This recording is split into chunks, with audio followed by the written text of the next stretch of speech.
কাকাও এখন মেশিন ব্যবহার করেন?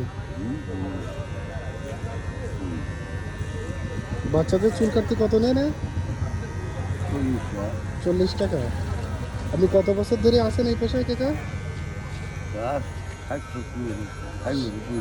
60 বছর তো হয়েছে নাকি? 60 বছর আছেন এই পেশায়, তাই তো?